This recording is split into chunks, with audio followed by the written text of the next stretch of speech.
Bismillahirrahmanirrahim. Assalamu alaikum warahmatullahi wabarakatuh. We are starting with a new question of bills of exchange. The question is relating with the boards March 2019. On 1st March 2016, Meenakshi sold goods to Neeta worth rupees 40,000. Neeta accepted a bill for 3 months drawn by Meenakshi on 1st March 2016. On 31st May 2016, Neeta requested Meenakshi to renew the bill. Meenakshi agreed on condition that Neeta should pay rupees 10,000 in cash and accept a new bill for the balance amount plus interest, that is at 12% per annum for 2 months. Neeta accept the new bill drawn for 2 months plus interest. On due date, the new bill was honored. Give general entries in the books of Meenakshi and prepare Neeta's account in the books of Meenakshi. Okay. So the first, Meenakshi sold goods to Neeta worth rupees 40,000. तो यहाँ पर जो है cell on credit की एक entry आएगी. Neeta accept a bill for 3 months drawn by Meenakshi. Second sentence के लिए एक्सेप्टेंस ऑफ बिल की एंट्री यहाँ पर आएगी ड्रॉवर की बुक में. Neeta request Meenakshi to renew the bill, तो सबसे पहले कैंसिल की एंट्री आएगी, उसके बाद रिन्यू ऑफ बिल की एंट्री आएगी जो कंडीशन है अकॉर्डिंगली, और अलग से एक इंटरेस्ट की भी एंट्री आएगी. Okay, now we will start with the sum. Prepare a journal of Meenakshi. Prepare journal in the books of Meenakshi and Neeta account in the books of Meenakshi. Okay, I have prepared the journal of Meenakshi as a drawer, or there is a minor change. We have to remember that Neeta account we have to prepare in the books of Meenakshi. The ledger account we have to prepare. Okay, Neeta is a drawee, but according to the Meenakshi we have to enter the particular account. Okay, as a first sentence, on 1st March 2016 Meenakshi sold goods to Neeta worth rupees 40,000. The date was 1st March.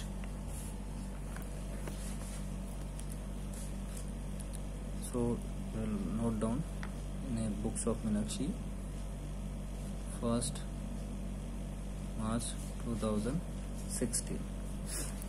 Meenakshi sold goods to whom? Neeta. So Neeta is the receiver. We will note down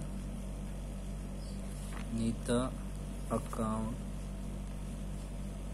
debit worth rupees 40,000 in debit column, and Meenakshi sold on credit to, we will note down to sales account, and value will be noted on credit side, rupees 40,000.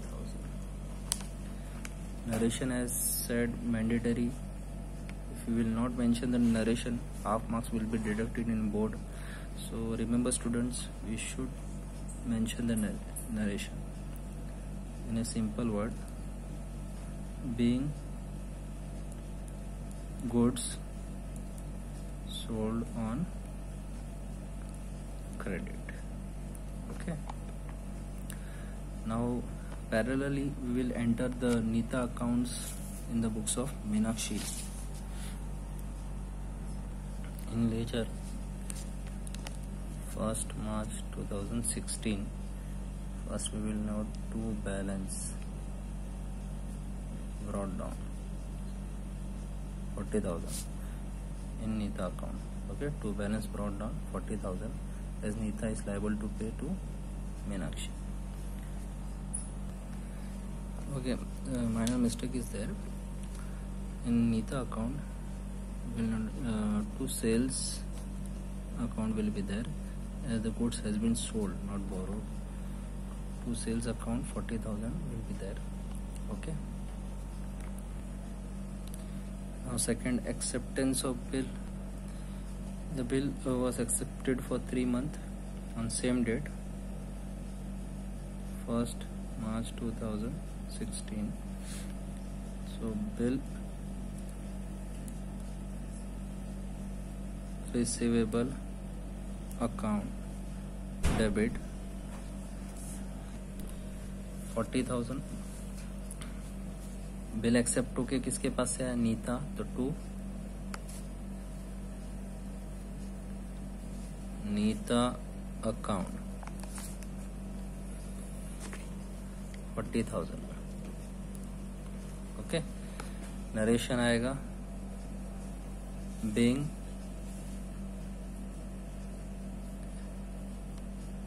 acceptance of bill received for 3 months. Okay. अब ledger में मीनाक्षी की book में Neeta account में हम laser में entry करेंगे.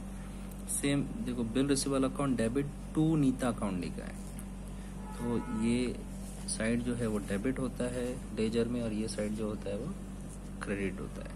फिर से मैं रिपीट कर रहा हूँ, हमने जर्नल में लिखा बिल रिसीवेबल अकाउंट डेबिट, दिखा देते हैं आपको, bill receivable account debit to Neeta account. अब हम लेजर में हमारे पास कौन सा अकाउंट है? नीता, और नीता का एंट्री किधर है? क्रेडिट में. तो नीता अकाउंट के क्रेडिट साइड में हम लिखेंगे बाय, पहली एंट्री जो है जर्नल की, बाय बिल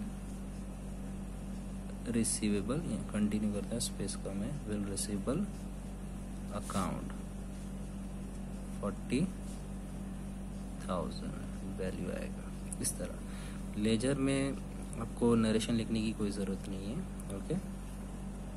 डेट मेंशन कर देते, सेम डेट है 1st March 2016. On 31st March 2016 को क्या हो गया? नीता रिक्वेस्ट किया Meenakshi renew the bill, to renew the bill. तो अब रिन्यू की जब बात आती है तो ओल्ड बिल को कैंसिल करके न्यू बिल की बात आती है, तो उसके लिए ओल्ड बिल को हमको कैंसिल करना होगा, उससे रिलेटेड एंट्री करेंगे.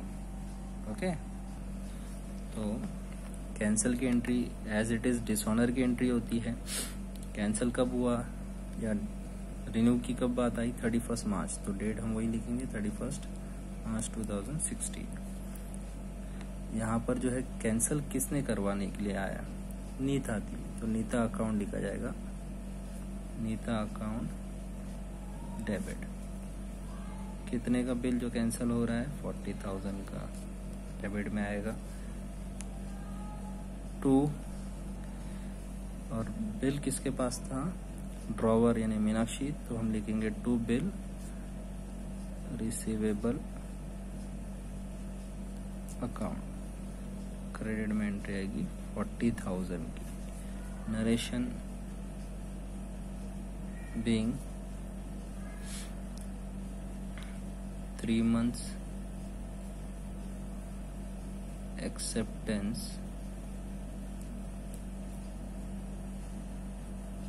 cancelled due to renewal of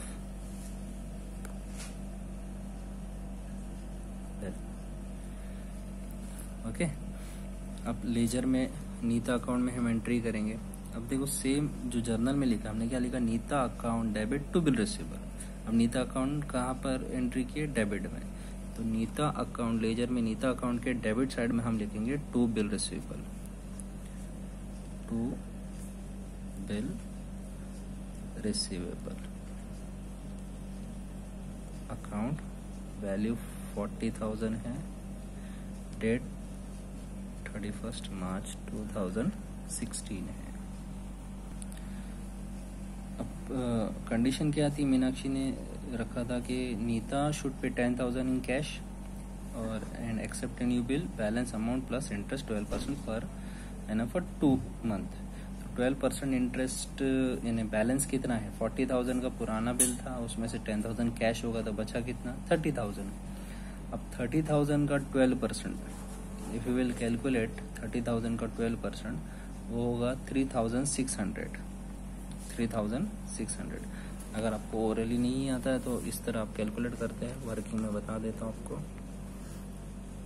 30,000 balance था, इसका हम 12% यानी 12/100 कैलकुलेट करेंगे। अब बिल कितने मंथ के लिए है? 2 मंथ, तो 2/12 मंथ। ईयर में 12 मंथ होता है, इसके लिए 2/12 मंथ हम लिखेंगे। एमटी इन शॉर्ट लिखा गया है मंथ का।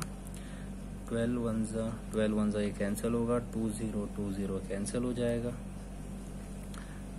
2 0 0, 2 0 0, 2 3 6, यानी 600 जो है वो वैल्यू है इंटरेस्ट की। ओके, तो इंटरेस्ट वैल्यू हमको मिल गया। अब जो है हम सबसे पहले इंटरेस्ट की एंट्री लिख लेते हैं। 31 मार्च 2016। अब नीता इंटरेस्ट पेबल है, ओके, और रिसीव कौन करेगा? मीनाक्षी। तो मीनाक्षी के लिए इंटरेस्ट क्या है? इनकम है। तो नॉमिनल अकाउंट के रूल के हिसाब से इनकम जो है वो क्रेडिट में आता है, तो इसलिए हम यहाँ पर लिखेंगे Neeta account debit 600 to interest account 600 being interest 12% per annum for 2 month receivable. अभी तक मिला नहीं है, मिलने वाला है विथ बिल, तो इसलिए रिसीवेबल। ओके, अब लेजर में एंट्री जैसे हमने यहाँ पर किया, Neeta account debit to interest account. तो अब नीता अकाउंट के डेबिट साइड में हम लिखेंगे यहाँ पर to interest account, to interest account 600। Date same है। Okay, now we will start with the acceptance of bill and the cash payment given by Neeta. तो यहाँ पर जो है सेम डेट आएगा 31 मार्च 2016। तो कैश रिसीव किया होगा मीनाक्षी ने, तो cash and bank account debit, cash and bank account debit what comes इन, 10,000 इनको आया होगा अमाउंट, और बैलेंस जो है उसका बिल एक्सेप्ट करके आया है। तो बिल जो रिसीवेबल रहेगा मीनाक्षी के लिए वो एसेट है, तो वो लिखेगा बिल रिसीवेबल अकाउंट डेबिट। अब रिमेम्बर बैलेंस 30,000 था और विथ इंटरेस्ट है, तो टोटल अब नया जो बिल बनेगा वो 30,000 प्लस इंटरेस्ट की जो वैल्यू 600 है वो ऐड कर देंगे, तो हो जाएगा 30,600। अब कैश किसने पे किया? नीता ने। बिल किसने एक्सेप्ट करके दिया? नीता ने। तो टू नीता अकाउंट करके हम लिखेंगे टोटल 10,000 प्लस 30,600 हो गया 40,600। नरेशन आएगा being cash received rupees 10,000 and balance new bill acceptance with interest।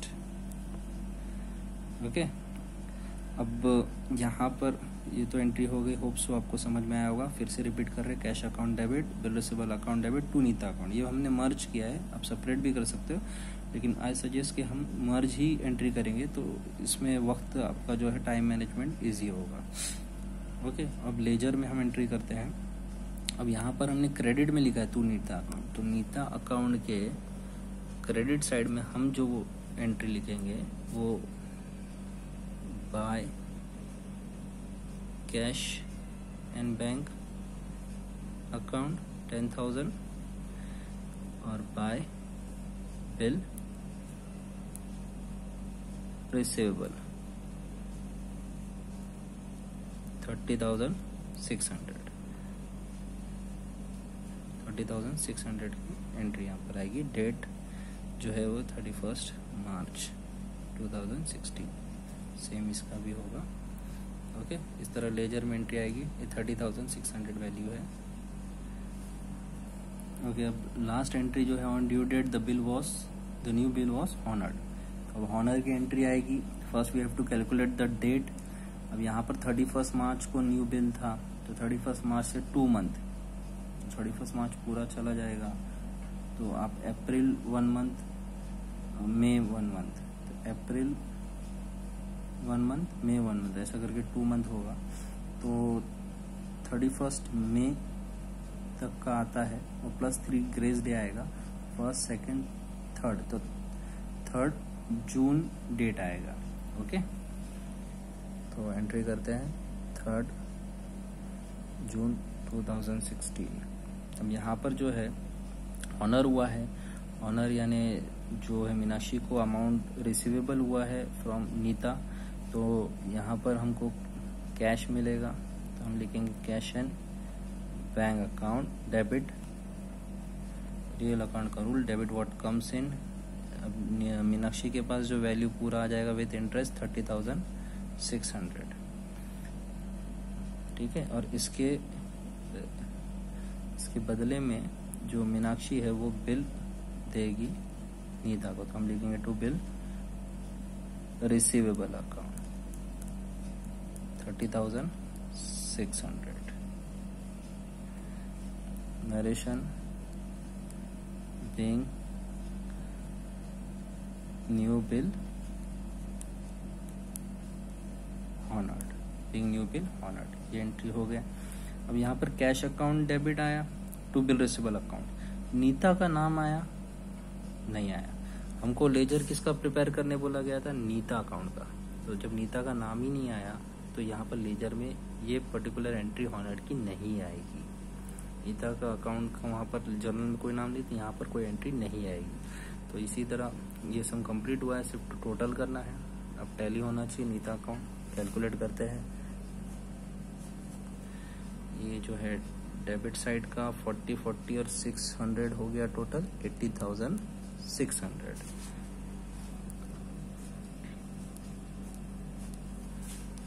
Okay, अब ये 40 + 10 50 + 30 80,600। तो इस तरह ये टैली हो गया लेजर। और ये जर्नल भी कंप्लीट हमारी एंट्री हो गई, सिर्फ टोटल करना है। जर्नल का भी टोटल कर लेना। ओके, इसका वैसे कोई मार्क्स नहीं है, लेकिन फिर भी precautionally we have to total the particular journal. तो ये टोटल अगर आप करेंगे 40 + 40,000 40,600 एंड 10,000 30,600 30,600, तो वैल्यू आएगा 1,91,200। और जो डेबिट में आया वही क्रेडिट में भी आने वाला है, तो सेम वैल्यू हम मेंशन करेंगे। ओके, तो ये हमारा जो बोर्ड का क्वेश्चन था 2019 का, मार्च 2019 का, उसको हमने सॉर्ट आउट किया है। और इस तरह का भी क्वेश्चन आया है, तो be prepare for the same. इसको नंबर्स ऑफ टाइम प्रैक्टिस करो ताकि अच्छे से आप मार्क्स स्कोर कर सको। Okay, have a nice day. अस्सलाम वालेकुम।